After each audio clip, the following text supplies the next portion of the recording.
Dear students, आज हम BCom part first में दूसरा पेपर इकोनॉमिक एनवायरनमेंट आर्थिक पर्यावरण में अगला चैप्टर स्टार्ट कर रहे हैं। मौद्रिक नीति, मॉनेटरी पॉलिसी। अर्थव्यवस्था में सरकार द्वारा कई प्रकार की नीतियां बनाई जाती है, जिसमें मौद्रिक नीति, राजकोषीय नीति, आयात निर्यात नीति, औद्योगिक नीति आदि प्रमुख है। उनमें से सबसे महत्वपूर्ण है मौद्रिक नीति, जिस पर आज अपन परिचर्चा करेंगे, जिस पर आज अपन विस्तृत से ज्ञान अर्जन करेंगे।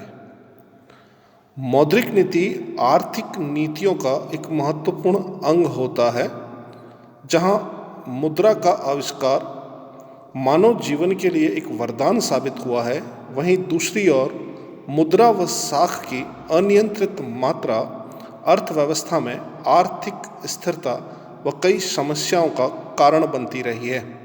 अतः मौद्रिक नीति का मुख्य कार्य अर्थव्यवस्था में निश्चित उद्देश्यों की प्राप्ति के लिए मुद्रा व साख की मात्रा का नियंत्रण करने के साथ साथ उनकी लागत व उपयोग को नियंत्रित करना है।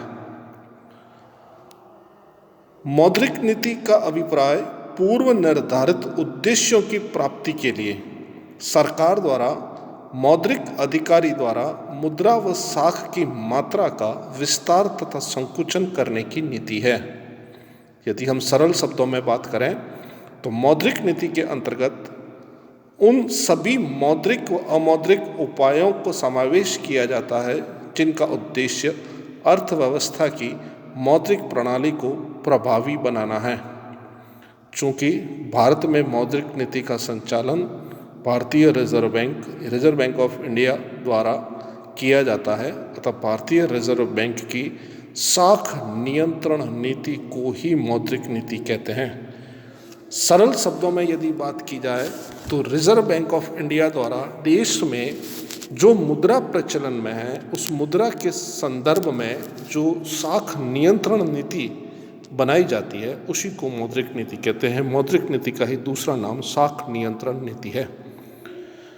विभिन्न अर्थशास्त्रियों द्वारा मौद्रिक नीति के कंसर्न में क्या कहा गया है, उस पर अपन बात करेंगे। तो मौद्रिक नीति का पहले अर्थ बताया, अर्थ के बाद में हम परिभाषाओं पर जाते हैं। पॉल एजिंग कहते हैं, मौद्रिक नीति के अंतर्गत उन सभी मौद्रिक निर्णयों एवं उपायों को सम्मिलित किया जाता है जिनका उद्देश्य मौद्रिक प्रणाली को प्रभावी बनाना है। अर्थात हमने जो नोट निर्गमन कर रखे हैं और हमने जो भारत में मुद्रा बाजार में प्रचलित कर रखी है, उसका सही ढंग से प्रयोग हो और सही मात्रा और सही वैल्यूशन उसकी हमेशा बनी रहे और मुद्रा अपना सुचारू रूप से कार्य करे, यही मौद्रिक नीति का प्रमुख अर्थ है। पॉल हैरी जॉनसन कहते हैं कि मौद्रिक नीति का आशय उस नीति से है जिसके द्वारा केंद्रीय बैंक सामान्य आर्थिक नीति के उद्देश्यों की प्राप्ति के लिए मुद्रा की पूर्ति को नियंत्रण करता है। यानी हमारे जो इकोनॉमिक पॉलिसी है, इकोनॉमिक पॉलिसी के जो ऑब्जेक्ट्स हैं, उस ऑब्जेक्ट को पूरा करने के लिए जो नियंत्रण लगाए जाते हैं मुद्रा के ऊपर, जो प्रतिबंध लगाए जाते हैं मुद्रा के ऊपर, उन सभी को कंट्रोल करने का तरीका मौद्रिक नीति कहलाती है। इन दोनों परिभाषाओं का अध्ययन करने के बाद निष्कर्ष के रूप में यह कहा जा सकता है कि मौद्रिक नीति वह नीति है जिसके द्वारा मुद्रा के मूल्य में मुद्रा व साख की पूर्ति का नियमन किया जाता है। इस प्रकार आर्थिक नीति के उद्देश्यों की प्राप्ति हेतु मौद्रिक नीति का निर्माण व प्रबंधन केंद्र सरकार द्वारा केंद्रीय बैंक यानी आरबीआई द्वारा किया जाता है। सारांश के रूप में हम कह सकते हैं कि मौद्रिक नीति वह नीति है जिसकी सहायता से पूर्व निर्धारित आर्थिक उद्देश्यों की पूर्ति हेतु मुद्रा व साख की मात्रा को नियमित व नियंत्रित किया जाता है। इसी कंसर्न में आगे देखेंगे अपन कि मौद्रिक नीति के उद्देश्य क्या हैं, यानी अर्थव्यवस्था में मौद्रिक नीति बनाई क्यों जाती है या मौद्रिक नीति बनाने की क्या क्या उद्देश्य हो सकते हैं। पहला उद्देश्य है कीमतों में स्थिरता।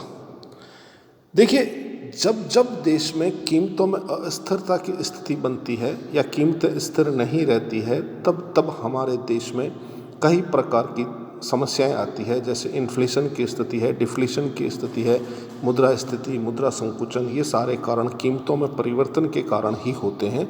अतः मौद्रिक नीति का पहला उद्देश्य यह होता है कि कीमतों में स्थिरता बनी रहे। कीमतों में स्थिरता से तात्पर्य कीमतों के अत्यधिक उतार चढ़ाव को रोकना होता है। कीमतें स्थिर ऐसे नहीं होनी चाहिए जिससे विनियोगकर्ताओं का उत्साह तथा उपभोक्ता वर्ग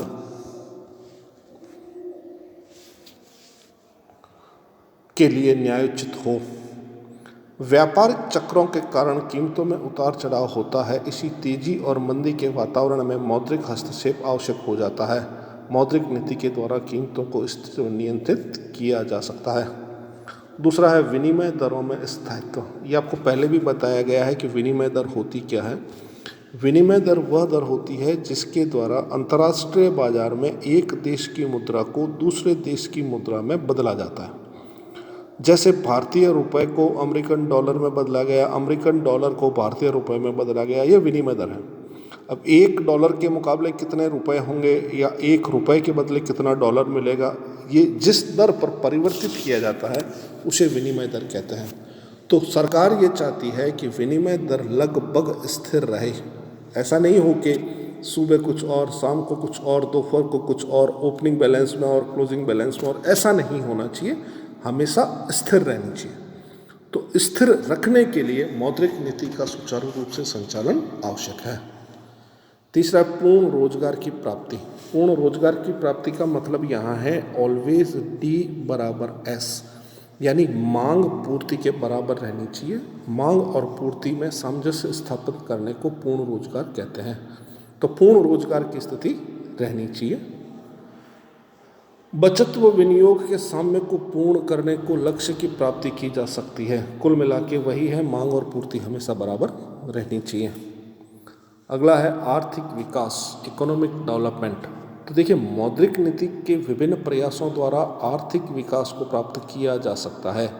यह नीति आर्थिक उतार चढ़ाव को रोकने के लिए शस्त्र के रूप में अपनाई जाती है ताकि संतुलित आर्थिक विकास द्वारा विकास दर को ऊंचा उठाया जा सके। इकोनॉमिक डेवलपमेंट के रेट को डेवलप करने के लिए आर्थिक विकास का होना जरूरी है, इसलिए इसका बढ़ना भी जरूरी है।